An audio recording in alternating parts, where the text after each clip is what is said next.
History Inside a Nutshell, the show where we sail into our port of call discussing maritime history. Apologies if I sound a bit stuffed up during this recording. I haven't really been feeling well and this video was last minute. So if you can't hear me correctly, I do apologise. Anyway, on to the video. So imagine you have to travel to a different country to fight for the right to claim a kingdom of what would be yours. Well, this is exactly what happened to a Norman duke who made the treacherous journey from France to England to claim what was his right in the first place. And what was that story? Well, it is the story of Mora, the ship of Hastings. On the 14th of October 1066, two men and their armies met on top of Senlac Hill in Hastings, where they would begin their fight for the crown of England. The battle would last for 8 hours, but after the death of Harold Godwinson, William the Conqueror and his fleet from Normandy would win the battle before he became King William I of England. This infamous and important battle in British history would be known as the Battle of Hastings. The battle was well documented in the Battle Tapestry, which shows the full story from William's point of view. In the middle of the tapestry, there is a Viking ship carrying William and his men on board.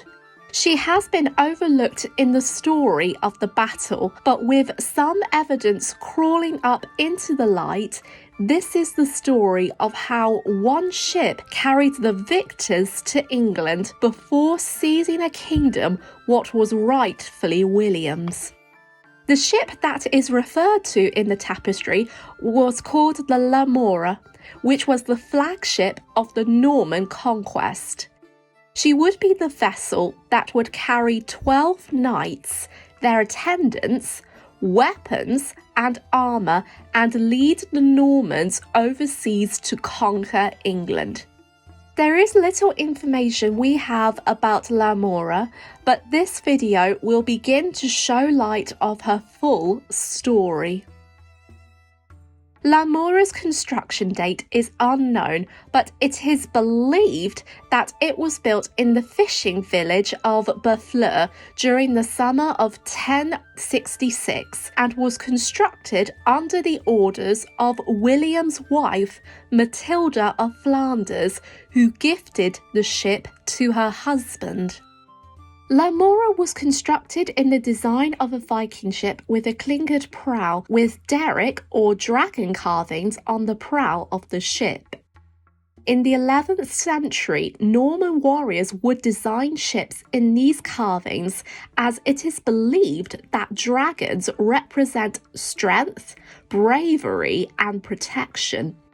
In other words, having this kind of Viking ship would ward off any enemy warriors at sea, if they were scaredy cats. Once she was launched, the 70-metre long, or 230 feet, Mora began her maiden voyage on the 27th of September 1066, when William and his army left France for England. Throughout the journey overseas, Mora led the fleet while carrying a lantern on her mast, so the rest of the army could see her in the dark. Although the journey was successful to begin with, William and his army lost the rest of the fleet in the dark. By dawn, Mora was sailing in the mid-channel, and knowing that they wouldn't see the rest of the army for a while, William ordered his servants to serve breakfast and wine. When the fleet was reunited, they continued sailing before arriving in Perthsey, Sussex, after a 12-hour trip, and walking on foot to Hastings, where the battle would take place weeks later. There's no further information on Mora after the Battle of Hastings, but it is believed that she had a career that lasted for about 20 years. This is because her captain, Stephen Fritz Ayrard, was Mora's one and only captain who would command her throughout William's reign until his death in 1087. Although some of us won't be able to witness this in our lifetime, a big celebration will occur, and it will be the 1000th anniversary of the Battle of Hastings, which is set up for the 14th of October 2066. But while we are still alive, it is important to remember the ship that would bring William the Conqueror and his men to victory, forever changing British history. And we hope that this video will celebrate and remember Mora in history as the Hastings ship.